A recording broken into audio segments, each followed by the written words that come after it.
नमस्कार दोस्तों, हमारे अपने YouTube channel Subhash Chandra success point fest पर आप सभी दोस्तों का हार्दिक स्वागत है। दोस्तों, आज हम सामान्य विज्ञान के महत्वपूर्ण टॉपिक के बारे में चर्चा करेंगे। आज के वीडियो में आज हम देखेंगे रोगों के बारे में। तो जो सामान्य रोग होते हैं एवं उनके जो कारण होते हैं उनके बारे में हम थोड़ा सा अध्ययन करेंगे। देखते हैं सबसे पहला रोग, और सबसे पहला रोग होता है क्षय रोग। तो सबसे पहले रोग की हम बात करेंगे, ये जीवाणु के द्वारा होता है। कौन सा जीवाणु होता है तो हम बताएंगे माइको बैक्टीरियम ट्यूबरक्लोसिस नामक जो जीवाणु होता है उसके द्वारा ये क्षय रोग होता है। दूसरा रोग है तो ये है क्षय रोग के बाद में हैजा रोग है, और हैजा रोग होता है ये भी जीवाणु के द्वारा होता है। विब्रियो कोलेरी नामक जो जीवाणु होता है उससे होता है। इसके बाद में देखें मोतीझरा। तो मोतीझरा जो रोग है ये भी जीवाणु के द्वारा होता है। इसका जो जीवाणु होता है उसका नाम होता है साल्मोनेला टाइफी। इसके बाद में आगे देखें कुष्ठ रोग। कुष्ठ रोग होता है जीवाणु के द्वारा ही होता है। इसके जो जीवाणु होता है उसका नाम होता है माइकोबैक्टीरियम लेप्री। इसके बाद में आगे देखें तो मलेरिया।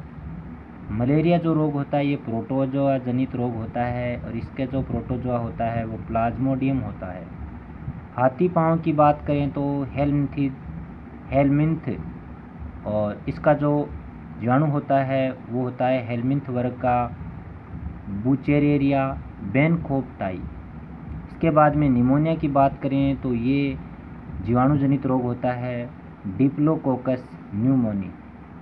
इसके बाद में हम आगे देखें तो पोलियो रोग होता है वायरस जनित रोग, और इसका जो वायरस होता है वो पोलियो वायरस होता है। एड्स रोग की बात करें तो एड्स वायरस जनित रोग है। इसका जो वायरस होता है वो HIV human immuno deficiency virus होता है। इसके बाद में देखें अगला रोग है डिप्थीरिया रोग। तो ये जीवाणु जनित रोग है। इसके जीवाणु का नाम होता है साइनोबैक्टीरिया डिप्थीरियाई। इसके बाद में आगे देखें तो टिटनेस रोग होता है, ये जीवाणु जनित रोग होता है क्लास्ट्रीडियम टिटेनाई। इसके बाद में अगला रोग होता है छोटी माता। ये भी वायरस जनित रोग होता है, बेरियोला वायरस होता है इसका। खसरा रोग की बात करें तो ये भी वायरस जनित रोग होता है, पैरामिक्सो वायरस होता है इसका। रेबीज रोग की बात करें तो ये भी वायरस जनित रोग है। इसका जो वायरस होता है वो होता है लिसा वायरस। इसके बाद में अगला जो रोग होता है एमोवायसिस। तो ये प्रोटोजोआ जनित रोग होता है एंट अमीबा हिस्टोलाइटिका, इसका जो प्रोटोजोआ होता है। कैंसर रोग की बात करें तो शरीर की अनियंत्रित कोशिका का जो समूह होता है उससे कैंसर रोग होता है। मम्पुस रोग होता है या मम्पस रोग होता है, ये वायरस जनित रोग होता है। इसका जो वायरस होता है वो मिक्सो वायरस पेरोटाइसिस होता है। नारू रोग की बात करें तो नारू कृमि जनित रोग होता है, और इसका जो कृमि होता है वो ड्रैकनकुलस मेडिनेसिस होता है। इसके बाद में हम आगे देखें आनुवांशिक रोग। आनुवांशिक रोग क्या होते हैं? आनुवांशिक रोग माता पिता से अपनी संतानों में स्थानांतरित होते हैं। ऐसे प्रमुख रोग इस प्रकार हैं। सबसे पहला रोग होता है हीमोफीलिया। तो हीमोफीलिया जो रोग होता है, इस रोग में चोट लगने पर रक्त का थक्का नहीं जमता है, और इसका वाहक स्त्रियां होती हैं, तथा यह रोग सिर्फ पुरुषों को ही होता है, स्त्रियों को नहीं होता है। हंसियाकार कोशिका रक्तहीनता। तो इस रोग में रोगी के रक्त में O2 की कमी के कारण लाल रक्त कणिकाएं सिकुड़कर हंसियाकार हो जाती हैं। इस रोग से व्यक्ति की मृत्यु हो जाती है। वर्णांधता की बात करें तो इस रोग में रंग को देखने की क्षमता नहीं होती है। पोषण की कमी से रोग होते हैं। तो प्रोटीन की कमी से क्वाशियोर को रोग होता है, और प्रोटीन एवं कार्बोहाइड्रेट दोनों की अगर कमी हो जाए तो इससे मेरिस्मस रोग होता है।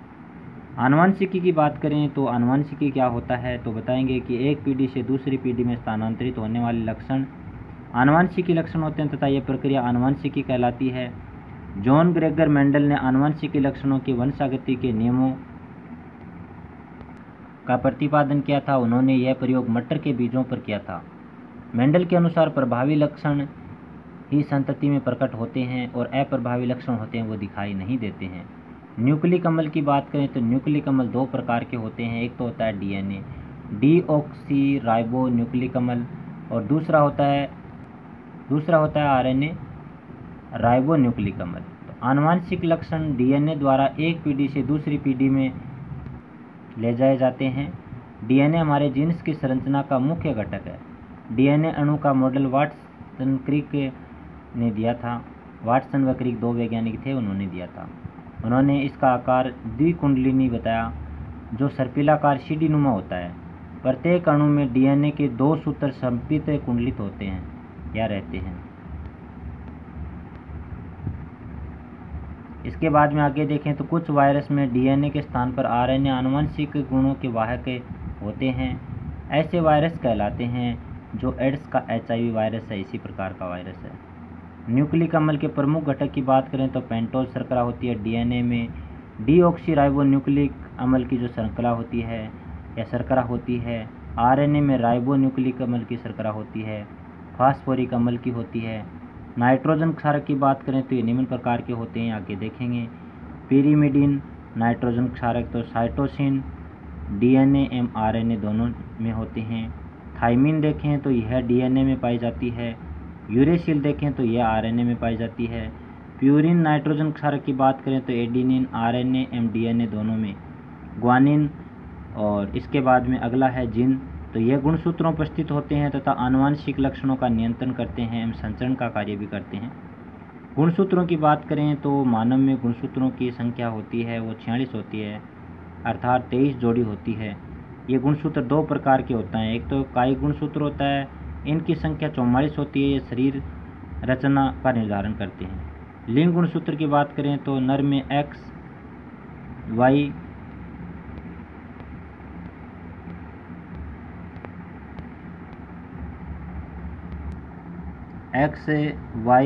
व मादा में XX ये लिंग निर्धारण का कार्य करते हैं। तो नर का X एवं मादा का X मिलने पर संतान मादा तथा नर का Y एवं मादा का X मिलने पर संतान नर होती है। तो इस प्रकार से हमारा ये छोटा सा जो वीडियो है, आज आपको हमने सामान्य विज्ञान का ये महत्वपूर्ण वीडियो है वो प्रदान किया है। हमारा ये वीडियो आपको कैसा लगा? अगर अच्छा लगा है तो आप लाइक करेंगे, शेयर करेंगे और हमारे यूट्यूब चैनल को सब्सक्राइब करेंगे, जिससे हमारा जो विश्वास है वो और बढ़े। और आप सभी जो दोस्त हैं हमारे यूट्यूब चैनल से जो जुड़े हुए हैं उनको बहुत बहुत धन्यवाद। मैं चाहता हूं कि आप सब हमारे यूट्यूब चैनल पर पूरा सहयोग करें, जिससे हमारा यूट्यूब चैनल और अच्छी तरक्की करे। जो हमारी यूट्यूब पर सब्सक्राइब संख्या 700 पे है, वो एक दिन और ज़्यादा संख्या में जुड़े लोग, जिससे हम और नए नए अच्छे वीडियो, उत्साहजनक वीडियो और कुछ मोटिवेशनल वीडियो, कुछ हिस्ट्री के, कुछ राजनीतिक विज्ञान के, कुछ भूगोल के, तो अलग अलग जो सब्जेक्ट हैं उनके अलग अलग वीडियो बनाकर आप सभी को लाभान्वित कर सकें, सभी को लाभ पहुंचा पाएँ शिक्षा का। तो शिक्षा से ही जीवन में प्रकाश या उजाला आता है। तो आप सब शिक्षित बने, संगठित बने और जीवन में अपने लक्ष्य की तरफ मेहनत करते हुए आगे बढ़ते चलें। जय हिंद दोस्तों, जय माँ सरस्वती। स्वस्थ रहें, खुश रहें, हमेशा अपने जीवन में हमेशा तरक्की करते रहें, हमेशा आगे बढ़ते रहें, अपना और अपनों का पूरा ख्याल रखें। जय हिंद।